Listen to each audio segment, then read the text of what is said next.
Hi, I'm Joel Persinger at Practical Defense Systems. Thanks for watching our videos and thanks for coming back again.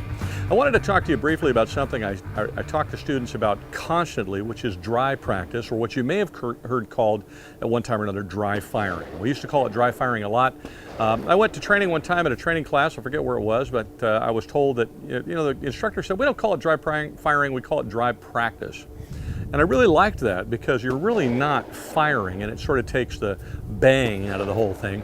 But one way or the other, it's also kind of politically correct and I'm not. So you can call it dry practice, dry firing, I don't care. But the point is, it's the best practice you're ever going to get as far as perfecting your trigger press, and it costs you exactly nothing. And there's nothing in the world that's free anymore, but there's one thing. It's called dry practice. As long as you own a firearm, you can practice with it dry. So here's how you do it, and I want to give you some simple parameters here if you want to do this at home. First of all, dry practice can be extremely dangerous if you're not 100% awake and paying attention and following these basic simple parameters. First of all, when you get your firearm out, make sure it's pointed in a safe direction, keep your finger off the trigger, and verify that that thing is 100% unloaded. If it's a semi-automatic handgun like this one, you want to look in the chamber. Stick your finger in there, go, yep, I can see that there's no ammunition in there. I can feel there's no ammunition in there. Look down the mag well. Yeah, I can see all the way through the gun. I can see there's no magazine in there. I'm going to look this way and stick my finger in there, my thumb in there. I know there's no magazine in there because I'm looking, but I'm also feeling there's nothing in there. Now, this may seem redundant and stupid, but it's not. We're dealing with something that could kill someone if we screw up. So there you go. I stuck my finger in the mag well. There's nothing in there.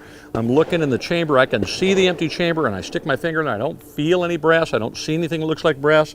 This gun is unloaded. Now, do I have a magazine on me? No, I don't. Do I have any ammunition on me? No, I don't. Okay, where is that? What's that? Oh, that's my flashlight. Okay, I don't have anything, no ammunition on me, no magazines on me. Where's my ammunition? It's on the other end of the house somewhere. It's totally and utterly separated from my gun. Now I'm almost, but not quite ready for dry practice. Now let's define dry practice. Dry practice is the practice of pressing the trigger while holding the sights firmly on target and practicing the fundamentals of our shooting. That means that we've got our good solid grip, and if you have not already watched our previous video about grip, please do that. It'll teach you a really good solid grip.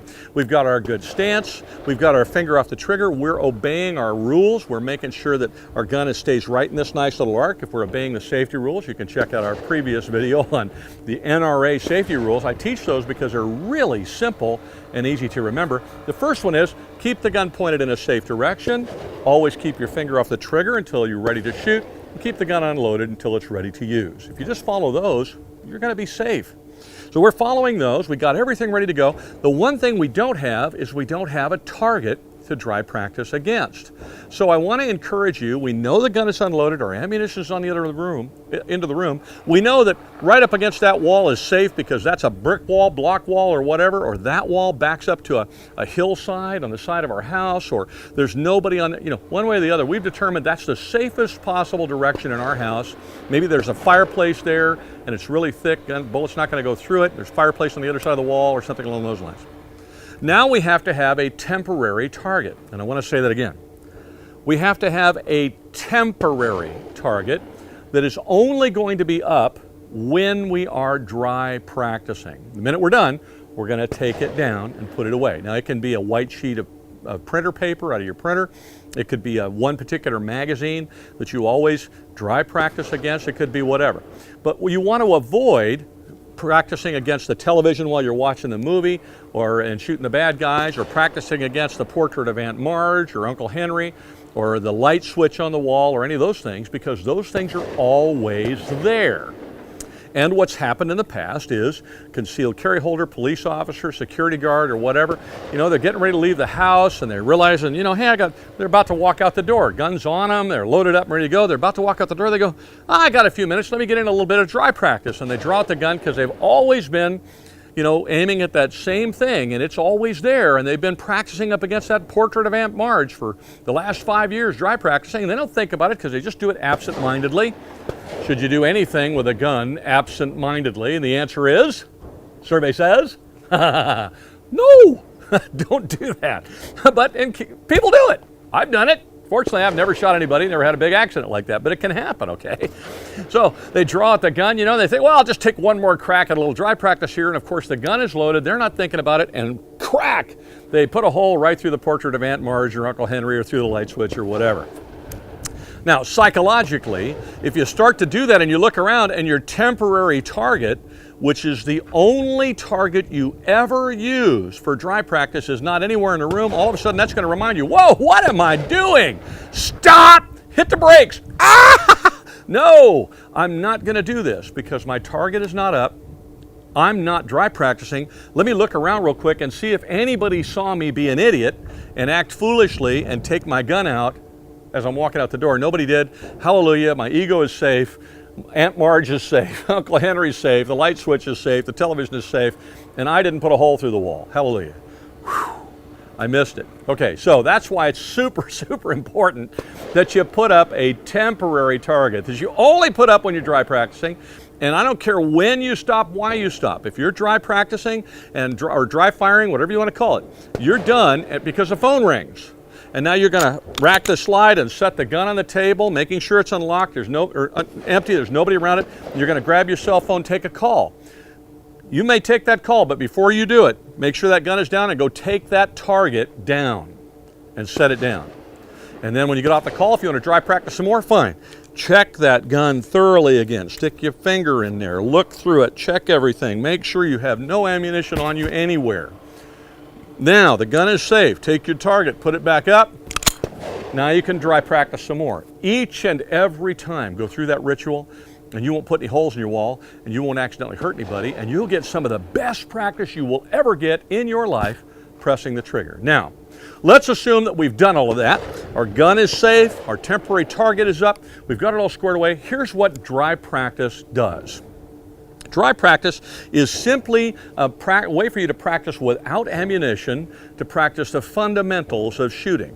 That means you've got a good stance, you've got your solid grip, you're bringing the gun up to eye level rather than your head down to the gun. You've got a solid sight alignment. You now put your finger on the trigger and you practice breathing and pressing the trigger nice and smoothly all the way through until the hammer falls or the striker goes. And then when you're done, you let the trigger off, rack the slide, and go again. And you just keep doing that.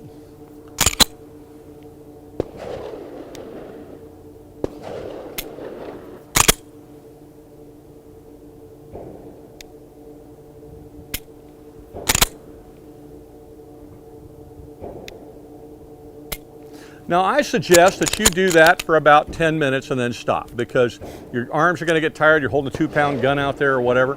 Your finger's going to get tired. It's hard to concentrate that long, at least if you're me. I don't know about maybe you. You got the power of concentration. I'm getting to be an old guy. I don't concentrate that well. But I suggest you do that for about 10 minutes. You do it 10 minutes a day. That's a lot of shooting practice. That's a lot of trigger time. Now, once you get good at that, and you get good at the process of pressing the trigger, letting it out, rack it, press the trigger, let it out, rack it, press the trigger, let it out, rack it.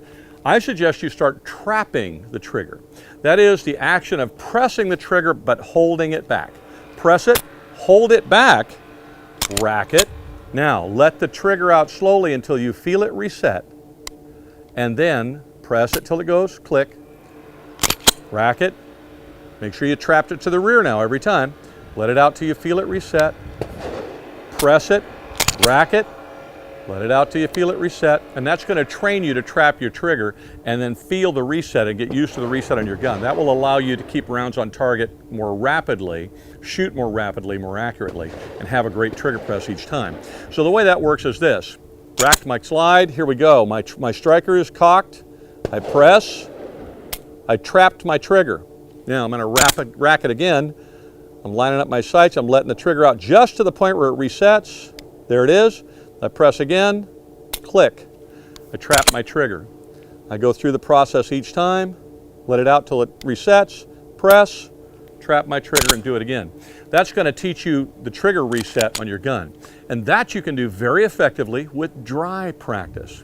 Some of the best practice you're ever going to get in your life is dry practice. It takes 10 minutes a day or whenever you have time, and it costs you exactly Nothing. And I guarantee you, if you do this 10 minutes a day with your duty firearm, if you're a security guard or a police officer, or you do it with the gun you have at home, and you just practice 10 minutes a day, the next time you go to the range, you're going to find your shooting improves dramatically just because you spent time dry practicing. Now, I want to go back to the safety issue again, though. Dry practice is not dangerous as long as the gun is empty and it's pointed in a safe direction and you have a temporary target up that you always take down when you're done.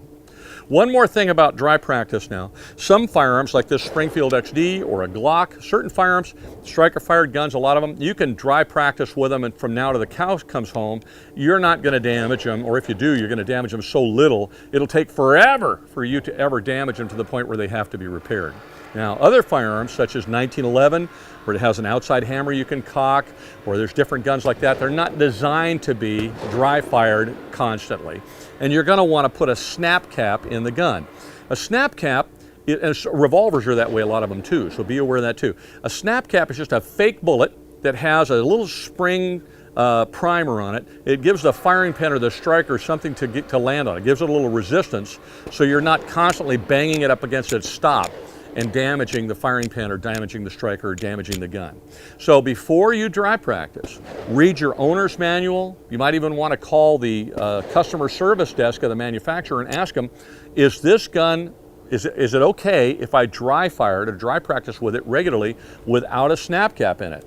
And if they tell you no, then don't do it. Get yourself a snap cap and make sure you use that. If you're using a 1911 or a Beretta Model 92FS, an M9 or something like that that's got a hammer, that's easy. Put the snap cap in, let the slide fall forward, and just each time cock the hammer rather than racking the slide. The snap cap will stay there, and that way it protects the gun. Just make absolutely sure that what you're putting in the gun is a snap cap and not a live round. Revolvers, same way. Load the cylinder up with snap caps. I think they come in sets of 6, and they're, it's pennies to buy them. It's not terribly expensive. You can get them online. You can get them here at the P2K range if you happen to come by. Load it up with snap caps. Just make sure that that's what's in it before you start dry practicing. Do me a favor, would you? If you do this for a while and you adopt this policy and you dry practice, would you drop us a note, send us a comment, and let us know whether dry practicing improved your shooting and how much and how? And anything that you might have learned along the way. I'm sure that other people that watch the video would like to know. We'd like to know. We learn oftentimes as much from you as you learn from us. Please like, subscribe, wherever you find the button that's in here somewhere if you like this video. Check out our previous videos. We got a bunch of them. We got a bunch of, we got a bunch of new ones. We got a bunch of previous ones. Check them out and see what you think. Please share us on Facebook, Twitter, Instagram, and all those other wonderful social media places. And if you have a question for me, you can send me a question directly if you want at info@pdsclasses.com. If I can possibly answer it, I'd be happy to do so. Thank you very much for watching our videos. Be safe.